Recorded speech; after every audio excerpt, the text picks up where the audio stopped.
Matthew Miller ने कहा कि भारत पर जोर दिया है कि वो तहकीकात में ताउन करे। ट्रूडो की भारत पर इल्जामात की मुकम्मल और मुनसिफाना तहकीकात होनी चाहिए। उनको खड़े होकर के भारत से माफी मांगनी पड़ेगी और पैर पकड़ करके मोदी जी का उनको अपनी माफी की तलाफी करनी होगी। और नहीं तो जिस हिसाब से पार्लियामेंट के अंदर जस्टिन ट्रूडो की क्लास लगाई जा रही है और उनकी वाट लगाई जा रही है कि भैया तू यहाँ से गलती ले, यहाँ से निकल, अब तेरी भारत से पंगा ले लिया, लेकिन अब भी वो भारत के संबंधों की कीमत नहीं समझे तो उन्हें इसकी कीमत चुकानी होगी। आपको पता है, मैं सिख कम्युनिटी की बात नहीं करूंगी, ओरिजिनल कैनेडियंस की बात करूंगी। वो तक प्रोटेस्ट कर रहे हैं उनके खिलाफ कि ये क्या लाकर बिठा दिया हमारे सर पर मुसल्लत कर। ट्रूडो के लिए जो प्राइम मिनिस्टर हैं उनके लिए जो मुश्किलात हैं बढ़ती नजर आ रही हैं। इवन उनकी अपने जो अपोजिशन है कनाडा में वो उन्हें बहुत टफ टाइम दे रही हैं इस वजह से। साथ ही साथ रशिया की तरफ से स्टेटमेंट आई, श्रीलंका के फॉरेन मिनिस्टर ने statement the. Our relationship with India is important to us, but also standing up for the international rules-based order and ensuring that we defend our sovereignty. और मैं समझता हूं कि अच्छा उसमें माफी मांगे ना मांगे उनका पॉलिटिकल कैरियर ओवर हो चुका है। जस्टिन ट्रूडो मेरे ख्याल में he won't be able to win the next election. कि जस्टिन ट्रूडो पीएम जो कनाडा के हैं उनकी ऑपोजिशन जो है वो पार्लियामेंट में उनके खिलाफ बोल रहे थे उनके खिलाफ बोल रहे थे और वो कह रहे थे कि इंडिया के साथ अच्छे ताल्लुकात हम चाहते हैं। जस्टिन ट्रूडो को पता नहीं चला और इस तरह की काफी बातें उन्होंने बोली। क्या लगता है कि अब क्या होने वाला है? उनकी ऑपोजिशन उनके ही खिलाफ बोल रही है और इंडिया के मुखालिफ नहीं है। कि जस्टिन ट्रूडो सियासी कश्मकश में घिरे जा चुके हैं, अपना सियासी जो उनकी इक्विटी थी वोट बैंक वो लूज कर, और कई पोल आ चुके हैं कि आज अगर इलेक्शन कराया जाए तो वो इलेक्शन लूज कर जाएंगे। उनको ये जो टिप्पणी वो कर चुके कि भारत को बिना एविडेंस के उन्होंने इतना बड़ा एलिगेशन लगाया है, इसकी सजा वो भुगत रहे हैं। कंपैरिजन करते नजर आ रहे हैं कि भाई पाकिस्तान के रास्ते पर चल पड़ा है कनाडा, या पाकिस्तान जिस तरीके से गलतियां कर चुका है पास्ट में वही शायद अब कनाडा करता नजर आ रहा है। इवन अपने कंट्री में उन्हें जो है वो क्रिटिसिज्म का सामना करना पड़ रहा है। क्या वो कुछ हल की तरफ आएंगे? क्या वो माफी की तरफ आएंगे, अपनी गलती को मानेंगे और हालात को बेहतर करने की तरफ आएंगे? और इसी में फायदा है। मेरे ख्याल में चोई साहब आज जो वहां के स्पीकर का रिजाइन था एंथनी रोका का, उसने ये प्रूव किया है पूरी दुनिया को कि दे आर नॉट सीरियस और they are not mature people. ये उनका केस और इंटरनेशनल कम्युनिटी में वीक हो चुका है आज। और मैं समझता हूं कि अच्छा उसमें माफी मांगे ना मांगे उनका पॉलिटिकल कैरियर ओवर हो चुका है। जस्टिन ट्रूडो मेरे ख्याल में he won't be able to win the next election।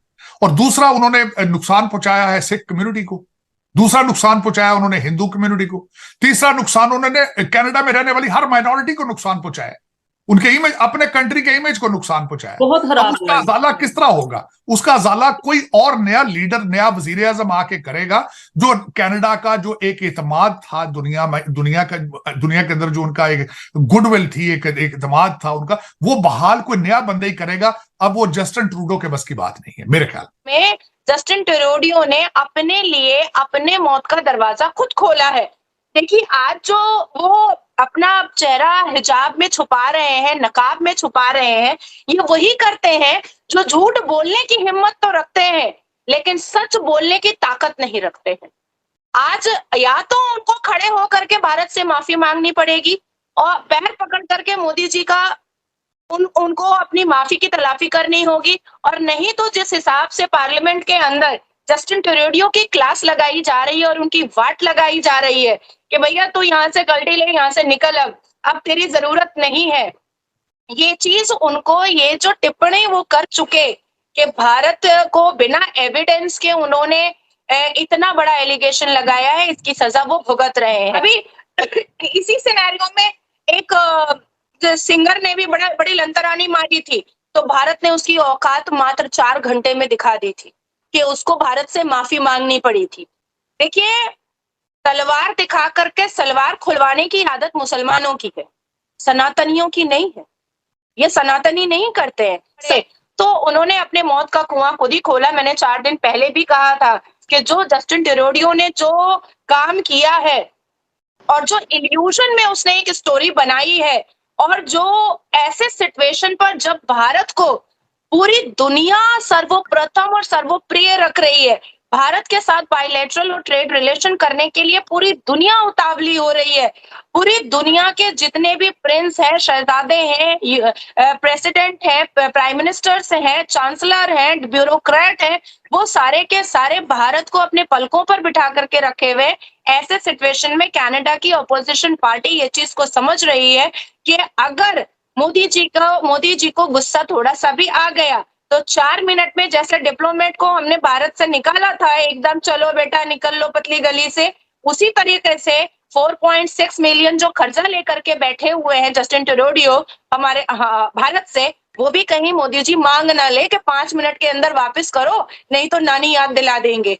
ये कहते हैं कि भाई श्रीलंका ने अगर इंडिया की फेवर कर दी कोई बड़ी बात नहीं है, बांग्लादेश ने अगर इंडिया की फेवर कर दी कोई बड़ी बात नहीं है, ये जितने भी छोटे कंट्रीज हैं, इंडिया के नेबरिंग कंट्री हैं छोटे, वो तो उनके जेरे असर हैं, जेरे साया हैं, और इंडिया जैसा चाहता है वैसी स्टेटमेंट कहलवाता है। सर, आपको इस चीज में कोई मतलब ऐसी जान दमखम लगता है कि भाई इंडिया के कहने की वजह से श्रीलंका ने ऐसी स्टेटमेंट दी होगी? मैं उन लोगों के लिए सबसे पहले बताना चाहूंगा कि जब श्रीलंका के अंदर फाइनेंशियल क्राइसिस आए थे, सबसे पहले भारत ने जाके उनकी मदद की थी, उनको याद होना चाहिए।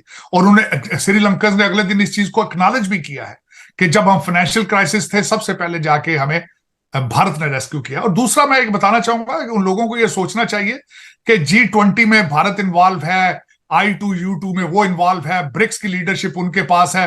तो जब एक इस साइज की लीडरशिप आपके पास हो तो आपके आसपास लोगों के उन कंट्रीज के ऊपर इन्फ्लुएंस होता है। मैं बल्कि अगले दिन ये खुद सोच रहा था कि काश इतना अच्छा होता कि हमारा पाकिस्तान भी G20 में भारत जाता, काश हमारे रिलेशनशिप भी ठीक होते भारत के साथ। आपको कनाडा, ऑस्ट्रेलिया से दालें इंपोर्ट ना करनी होती, आप भारत से सब्जियां और दालें ले लेते। काश ऐसा होता कि आप उनकी टेक्नोलॉजी का फायदा उठाते, काश आपके रिलेशनशिप उनके साथ इतने अच्छे हो, ट्रेड करें। मैं आज आपको गारंटी करता हूं कि पाकिस्तान आज भारत, ईरान, अफगानिस्तान, इनके साथ आज ट्रेड शुरू करे, आपकी इकॉनमी ठीक हो जाएगी। लेकिन आपका इस वक्त अगर देखा जाए तो आप रीजन में बिल्कुल आइसोलेटेड हैं। आपके जिन कंट्रीज का मैंने नाम लिया, इंक्लूडिंग चाइना, आप कहते हैं हम चाइना के इजराइल हैं, लेकिन आप उनके इजराइल नहीं हैं। मेरी ख्वाहिश है कि आप चाइना के इजराइल बन जाएं, लेकिन आप उनके भी नहीं हैं, क्योंकि जब IMF के पैसे लेने होते हैं आप CPEC बंद करा देते हैं। जब अमेरिका की जरूरत पड़ती है, F-16 के पुर्जे लेने होते हैं, आप CPEC को फ्रीजर में रख देते हैं। आप काश किसी एक मुल्क के साथ चल सके, लेकिन चलेंगे तभी जब आपकी इकॉनमी ठीक होगी, अपने पांव पे खुद खड़े होंगे। आज आपके रिलेशन जो है वो डॉलर बेस है, जहां से पैसा मिलता है आप उनके साथ चलते हैं और चलना पड़ता है आपको। आप